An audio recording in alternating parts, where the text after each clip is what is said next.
ये बात आप जरूर स्वीकार करें कि सोते समय आपको बहुत सावधान रहना है। और प्रायः गलती सोते समय करते हैं उपासक की, कोई प्रपंच की बात याद करते हुए या मोबाइल देखते हुए या कोई गंदी चेष्टाओं का आपकी रात बेकार चली जाएगी। अगर गंदी चेष्टा हो गई तो सुबह भी बेकार हो जाएगी, दिन भी बेकार हो जाएगा, निरुत्साहित हो जाओगे। सोते समय आपको समय नहीं देना व्यर्थ चिंतन का। उसी समय विषय चिंतन होता है, उसी समय विषय भोग की आकांक्षा जागृत होती, उसी समय विषय देखने की इच्छा होती। मोबाइल है तो जिस समय आप अपनी शैया पर जाएं स्विच ऑफ कर दें। उसमें मैसेज घंटी आने का कोई भी रास्ता मत रखें। मान लीजिए आप उपासक हैं भगवत प्राप्ति के, 30-35 वर्ष ये नहीं था तो सब मर नहीं गए थे। और बोले इमरजेंसी, जब इसकी 30-35 वर्ष से पहले इसकी कोई रचना नहीं थी, मुझे लगता है, क्योंकि 30-35 वर्ष में ही इसका विस्तार देखा है। नहीं तो कभी किसी के पास मोबाइल नहीं। कोई बड़े अधिकारी तो इतना बड़ा वो, इतना बड़ा वाला वो ऐसे रखते थे। नहीं तो मोबाइल तो हमें लगता है 30-35 वर्ष। तो फिर इमरजेंसी कैसे चलती थी?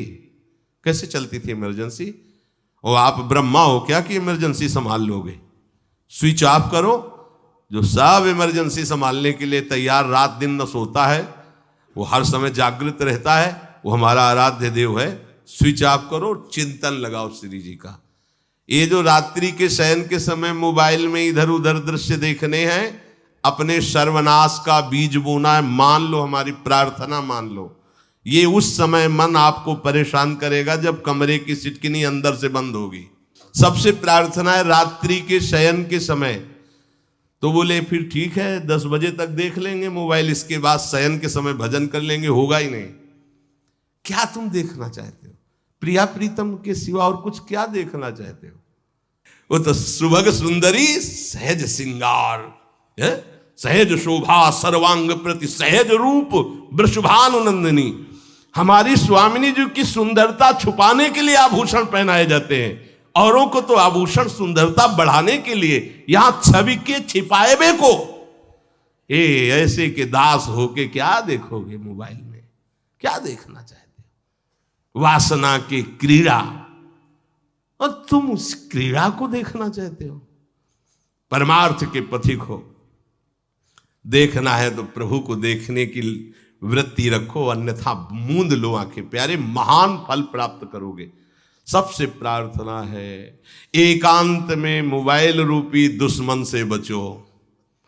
क्योंकि जब आप गंदी बात कहीं देखोगे तो आपके अंदर वैसे ही चिंतन बनेगा, वो ऐसे ही लगेगा मैं भी ऐसा करूं, मैं भी ऐसा भोगूं, मैं भी ऐसा देखूं। मान लीजिए आप, जब हमारे शास्त्र कहते हैं कि पशु पक्षियों के मैथुन को भी नहीं देखना है, अगर ऐसा एक बार दृष्टि पड़े तो मानसिक प्रणाम करके दोबारा दृष्टि ना देना। और आप मोबाइल में ऐसी चेष्टाएं देखोगे, कैसे आप भगवत भजन करोगे? कैसे भगवत प्राप्ति का उद्देश्य रख पाओगे? ये कलयुग की बहुत महीन चाल है कि उसके बिना काम नहीं चलेगा और हम तुम्हें काम से युक्त कर देंगे। इसके बिना काम चलेगा नहीं, तुमको रखना पड़ेगा। और जब तुम इसे रखोगे तो हम काम अपना कर लेंगे। कलयुग ने कहा हम अपनी व्यवस्था बना लेंगे। यहां कह रहे जब आप नींद में जा रहे हैं तो बिल्कुल मानो मृत्यु शैया पे जा रहे हैं। आपको उस समय नाम जप में बहुत ध्यान देना है, कहीं मन बहक ना जाए। तो क्या होगा, 5-6 घंटे जो आप लेटोगे ना, वो भी भजन हो जाएगा। हमारा जो सततम योमाम स्मरति नित्यशा है ना, ये पूरा हो जाएगा। नहीं, उस समय हम सो जाएंगे तो हमारा 6 घंटे का वियोग हो गया, 6 घंटे भजन रुक जाएगा। और ये 100% पक्की बात अनुभव की कहते हैं। यदि सोते हुए भजन करोगे तो जगते, कई बार तो पकड़ा है कि अगर आधे पद में बेशुद्ध हो गए तो वो पद पूरा जगते ही शुरू हो गया है। मतलब बीच में स्थिति भागवती की रही। जैसे बेहोश करते समय हमने कहा था जब ऑपरेशन के हमें बता देना, तो उनका बाबा अब इंजेक्शन लगाने वाले हैं तो वो 1 मिनट हमें केवल दीजिए, अपनी चित्तवृत्ति। तो जब होश आया तो वही पहले चिंतन चल रहा था, वही चिंतन। जैसे सोने के समय हम बेहोश हुए तो जगने के समय वही चिंतन, ऐसे ही इंजेक्शन से जब बेहोश हुए और जब होश आया तो वही चिंतन चल। बहुत बड़ा चमत्कार अभ्यास का है। नींद खुले तब से लेकर गाढ़ नींद आने तक स्मरण में कभी रुकना नहीं। और आपको एक छूट दे रहे हैं। कभी कभी क्या होता है कि एक मंत्र में, एक नाम में जैसे बहुत देर अभ्यास करते हैं तो मन उबने लगता है। इसका स्वभाव है, ये अनुभव की बातें कहते हैं। इसका स्वभाव है नवम नवम, नहीं तो ये मतलब, तो इसको हम लोगों ने कैसे फंसाया है। जैसे गुरु मंत्र जप रहे, अब 2-3 घंटे लगातार गुरु मंत्र जप, अब इसको उबन बढ़ी, अब ये छोड़ रहा है, बीच बीच में पता चलता है छोड़ना चाहता है, छोड़ रहा है, तुरंत इसको नाम में फंसाया। अब थोड़ी देर नाम में चला, फिर उब रहा है, बहुत विचित्र है ये। अब उसको फंसा दिया। उस पीछे की बात अभ्यास के समय, नमामि शमीशान निर्वाण रूपम विभुम व्यापकम ब्रह्मवेद स्वरूपम। चिंतन, पदगान करे, ये भगवान शिव पदगान कर रहे हैं और उसका चिंतन, निर्वाण रूपम विभुम व्यापकम ब्रह्मवेद स्वरूपम। अब अपने यहां अवसर है, सुंदर सुंदर कोई पद गुरुमंत्र जब करते हुए मन जब उबने लगे, राधा वल्लभ श्री हरिवंश, राधा वल्लभ श्री हरिवंश, राधा वल्लभ श्री हरिवंश, इसमें भी उबने लगे, शुरू कर, जोई जोई प्यारो करे सोई मोही भावे, भावे मोही जोई, इसमें भी उबने लगे। सुधा निधि का कोई एक लाइन ले लो, ब्रह्मेश्वरादि सुदुरूह पदारविंद श्रीमत् पराग परमाद्भुत वैभव, ब्रह्मेश्वरादि सुदुरूह छोड़ना नहीं है, तू भाग में नवम नवम दे रहा हूं, नवम नवम। इसको फंसाने के लिए आपके पास अस्त्र हो, जैसे यहां चाकू, यहां पिस्तौल, तलवार, ये वो सब बिल्कुल वीर सजा रहता है, ऐसे ही अपने लोग सजे रहते।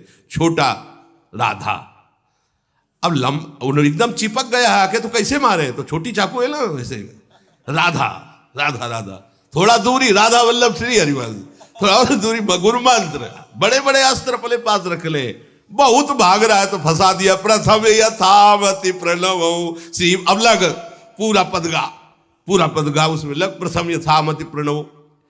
भोजन पाते समय ऐसा अभ्यास किया है, 1 घंटा के पहले भोजन नहीं होता, चाहे 2 रोटी पाना हो, समय लगता है भोजन, आराम, एक एक नाम, एक एक, कुछ भी हल्ला मचाओ, कोई फर्क नहीं पड़ेगा, अपना चलेगा। अभ्यास स्नान के समय, भोजन के समय, किसी क्रिया के करते समय, किसी से बात करते समय, सोते समय, ये विशेष स्थान जहां में सावधान रहना है। यहां भजन छूटता है, ध्यान देना, यही भजन छूटता है। चलते समय, क्रियावान होते समय, प्रसाद पाते समय या किसी से बतराते समय, ये सब भजन के छूटने के स्थान है और यहीं पकड़ना है भजन को।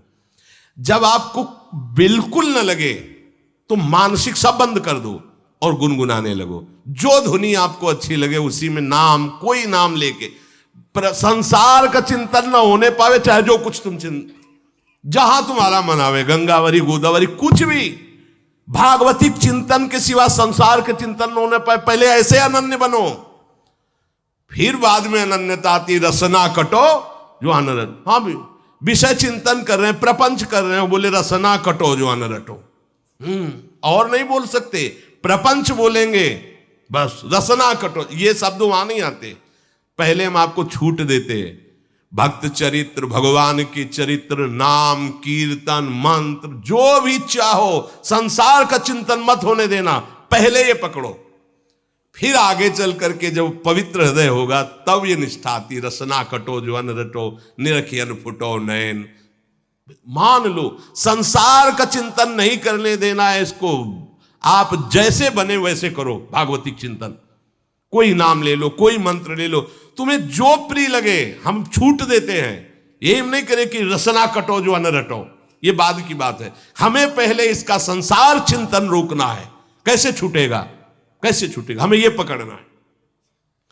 नहीं तो निष्ठा की बात, जो हरि नाम जगत त्रिशिरोमणि वंश बिना कबहू, हरिवंश बोलेंगे नहीं, हरि बोलना नहीं है, हरि बोलना नहीं, क्योंकि ये जो हरिनाम जगत त्रिशिरोमणि वंश बिना, हरिवंश बोलना नहीं है क्योंकि प्रपंच में रति। तो क्या करो, जो तुम्हें प्रिय लगे पहले उसे पकड़ो, ये हम अंदर की बात करें, प्रवचन की बात नहीं कह रहे। मन को फंसाना है हमें।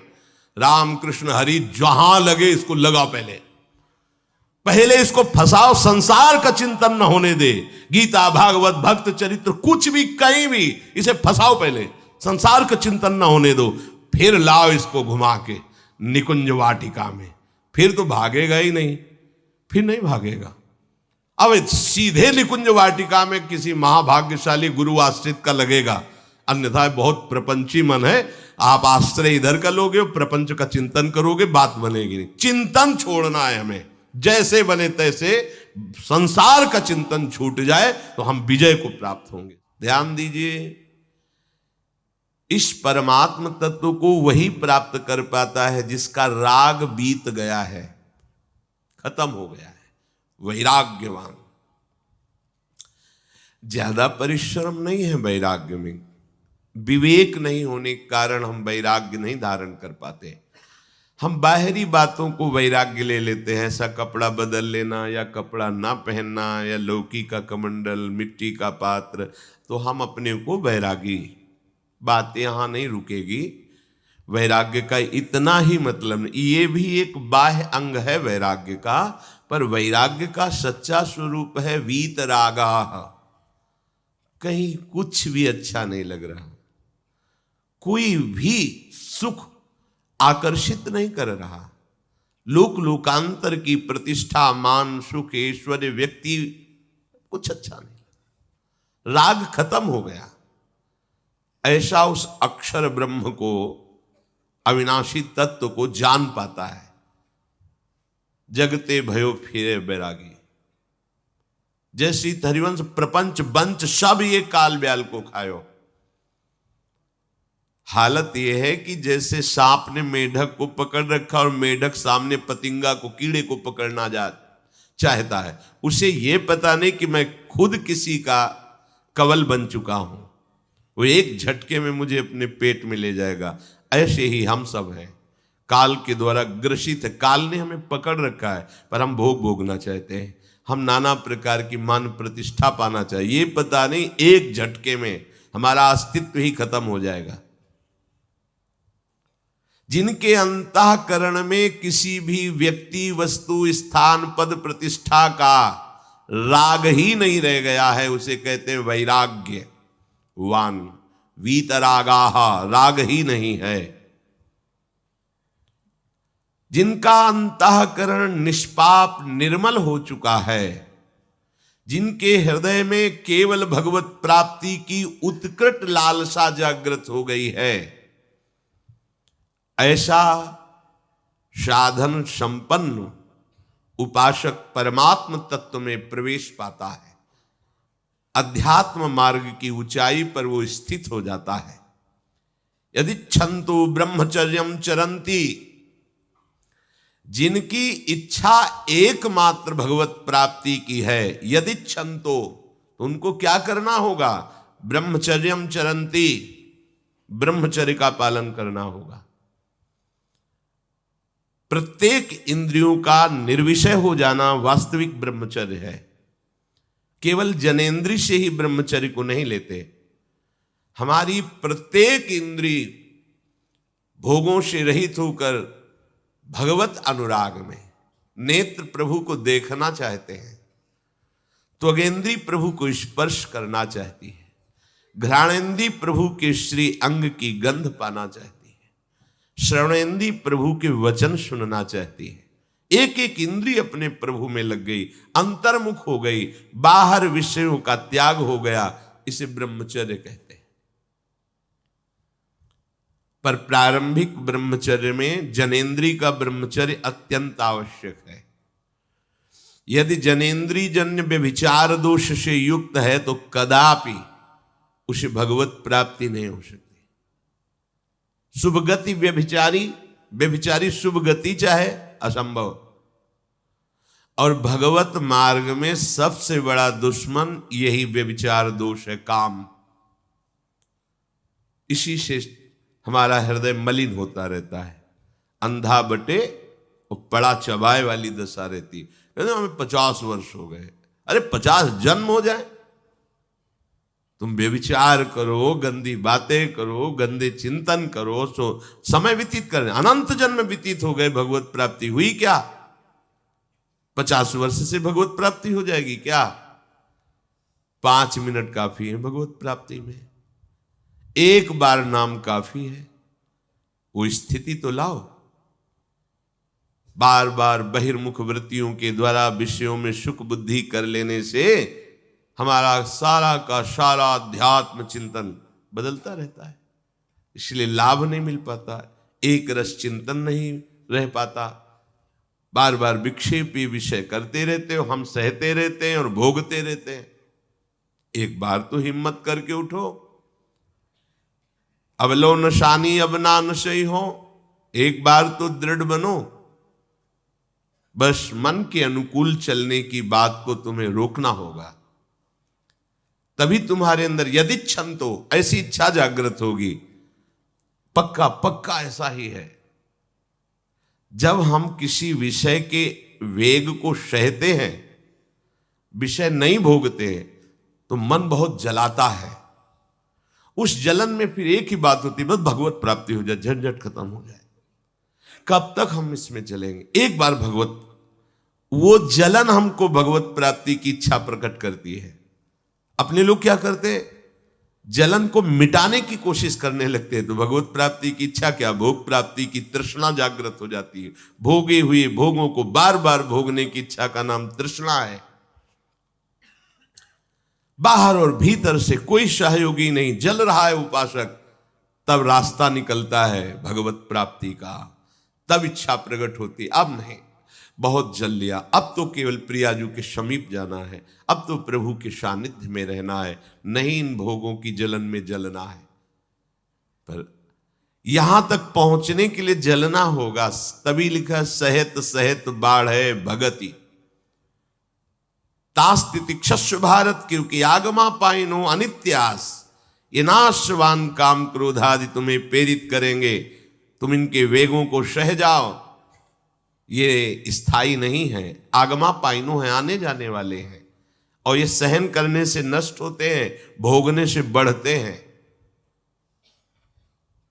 यदि क्षंतो, अगर भगवत प्राप्ति की इच्छा है तो ब्रह्मचर्यम चरंती, ब्रह्मचर्य का पालन करना ही होगा, इसमें कोई गुंजाइश नहीं, क्योंकि आप चल ही नहीं सकते।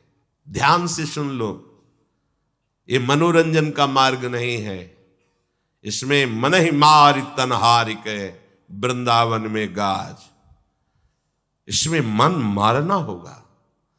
प्रायः ये मन को दुलार करने वाले लोग कभी भाग्य से सत्संग में भी आ जाते हैं, कभी श्री विग्रह के दर्शन करने भी मंदिर पहुंच जाते हैं, कभी तीर्थ याटन भी करते हैं, पर इनका कोई लक्ष्य नहीं होता। आज सुन लिया सत्संग, बढ़िया है, लक्ष्य नहीं होता। यहां लक्ष्य वालों की बात हो रही। यदि क्षण तो, यदि तुम्हारी ऐसी इच्छा जागृत हो रही किसी जन्म में भगवत प्राप्ति करनी, तो ब्रह्मचर्यम चरंती, आप सच्ची मानिए, जिसके निकालने में तुमको सुख की अनुभूति हो रही, उसको रोकने में कितनी सुख की अनुभूति होगी। उन्मत्त हो जाओगे, बहुत जल्दी आपके सारे के सारे करण भगवदाकार होने लगेंगे यदि आप ब्रह्मचर्य का पालन करेंगे। शरीर स्वस्थ, हल्का, मन प्रसन्न, नींद आदि पर विजय, कितने गुण ही गुण। और ब्रह्मचर्यहीन आलस्य, प्रमाद, भोगों का चिंतन, मन का डिप्रेशन में पहुंचना, कमर में दर्द, टांगों में दर्द, सर में दर्द, घबराहट होना, बिना किसी कारण के मन भयभीत हो रहा है, भोजन अपच हो रहा है, बिना किसी प्रक्रिया के वीर नाश हो रहा है, बिना किसी प्रक्रिया के। काहे को मृत्यु स्वयं स्वीकार कर रहे हो, ये मृत्यु है। चाहे भगवान दत्तात्रेय जी बोल रहे हैं या भगवान कपिल देव जी बोल रहे हो, जब उपासक को संबोधन करते हैं भगवत प्राप्ति के लिए, तो कहते हैं कि इस भोग वृत्ति को साक्षात मृत्यु रूप देखो, ये मृत्यु है तुम्हारी। जब शरीर राग त्यागना है तो तुम शरीर से भोग भोगोगे तो